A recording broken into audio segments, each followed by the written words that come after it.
It just rains money. This is a business that this year will do almost $100 billion of free cash flow. It's a business that has to find ways, and we kind of joke, but they have to find ways to spend money. Otherwise, they'd be showing probably 50 or 60% EBITDA margins, and people would wonder, hey, wait a minute, you can't let something like this go unattended. No, right now, if you look at Google's business, they have the best business model ever invented on earth ever for a for-profit company. That Google is forced to decay the quality of their business model in order to compete. So that, as Friedberg said, you have to invest in all kinds of compute resources that today are still somewhat expensive. And that will flow into the P&L. And what you will see is that the business quality degrades.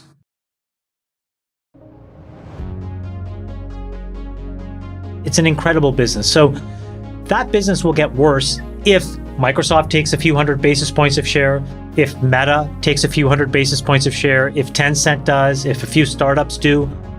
Quora, by the way, launched something called Poe, which I was experimenting and playing around with last weekend. If you add it all up, what Satya said is true, which is even if all we do collectively as an industry is take 500 or 600 basis points of share away from Google, it doesn't create that much incremental cost for us, but it does create enormous headwinds and pressure for Google with respect to how they're valued and how they will have to get revalued. And that's what happens. So the last thing I'll say is the question that I've been thinking about is, what does Sundar do? Right? So what's the countermeasure? I think the question for Google is the following. If you think you're going to lose share, and let's say you go to 75% share, would you rather go there and actually still maintain your core stranglehold on search? Or do you actually want 75% share where now all of these other competitors have been seeded? Well, you can decay business model quality and still remain exclusive if you just double the TAC. And what you do is you put all these other guys on their heels, because as we talked about, if you're paying publishers 2 times more than what anybody else is paying them, you'll be able to get publishers to say, hey, you know what? Don't let those AI agents crawl your website because I'm paying you all this money. Remember that, right? So do not crawl in robots.txt equivalent for these AI agents.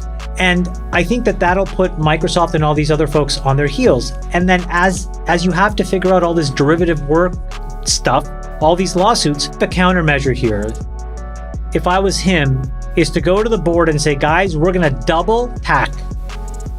Right? So TAC is the traffic acquisition cost that Google pays their publishers. It is effectively their way of guaranteeing an exclusivity on search traffic.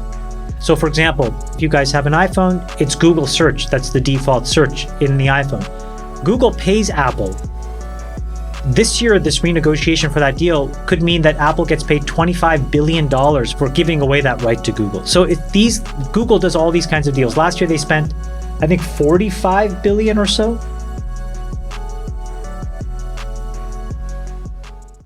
My comment is more, TAC has to become a weapon on the forward foot, number one. So if you're going to spend 21% of your revenue on TAC, you should be willing to spend 30 to 40% to maintain the 93% market share. I don't think what you want to see is your profit dollars decay because you lose share. It's rather better for you to spend the money and decay your business model than have someone decay it for you. You have an entire sales team whose job it is right now to sell AdSense, right? You have an entire group of people who know how to account for TAC and how to think about it as a cost. But if you're basically willing to say, out of the $100 billion of free cash flow, I'm willing to go to 80 or 70 billion of free cash flow, combined with the 100 billion of short and long-term investments I have, and I'm going to use it as a weapon. And I'm going to go and make sure that all of these publishers have a new kind of agreement that they signed up for, which is, I'll do my best to help you monetize. You do your best by being exclusive to our AI agents, right? So you deprive other models of your content on your pages, because that will get litigated, and there is no way, just like, again, if you say do not crawl, you're not allowed to crawl if you're Google or Microsoft or Search Engine. Go back to traditional capitalism for a second. So go back, because the Stripe example is another good one. So if you have this business model, right, how does the ecosystem get efficient, right? How do we create more opportunity, to use Friedberg's language? Well, the only way that it really happens, how does costs go down, is that certain entities become big enough that they can drive the prices down, right? an Uber, a DoorDash, or whomever says, yes, I need payments capability. So Braintree, give me your best bid. Checkout.com, give me your best bid.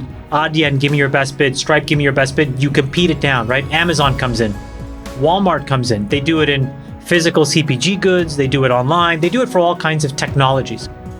But you've never had an internal form that can create hyper efficiency and basically create customer value like this thing can.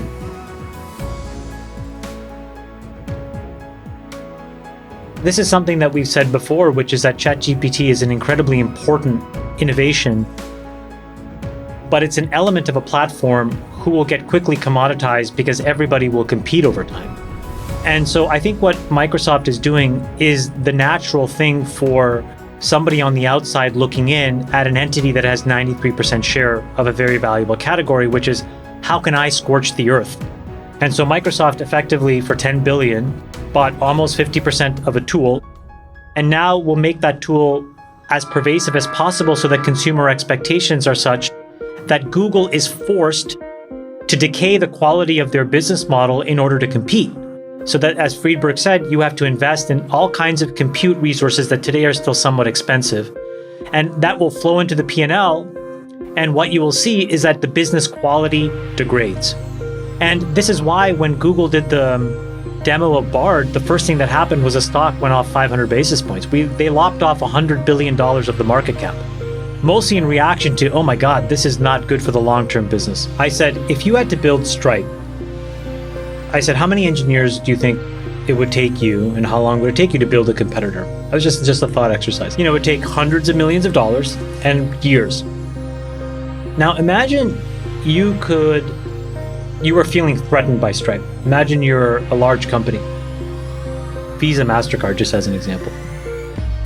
You can now actually get one or two really smart people like him to lead an effort where you would say, here's a couple $100 million to compete with Stripe, but here are the boundary conditions. Number one is you can only hire 5 or 10 engineers. And so what you would do is you would actually use tools like this to write the code for you. And the ability to write code is going to be the first thing that these things do incredibly well with absolute precision. You can already do unit testing incredibly well, but it's going to go from unit testing to basically end-to-end testing.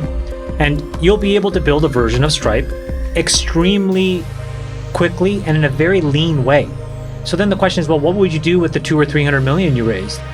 And my thought is you use it again as tack. You go acquire customers. You go to customers and you're like, well, listen, if Braintree is going to charge you 1 basis point over Visa, MasterCard, 100 basis points, and Stripe will 50, you know what? I'll charge 10. Margin destruction. Totally. And this is going to make everything. That's what's so interesting. You can take any business that's a middleman business. I think this is the point. Any middleman business right now that doesn't have its own competitive moat can be competed against. Because now you can take all of those input costs that go into human capital, you can defer that, have a much smaller human capital pool, and push all of that extra money into traffic acquisition.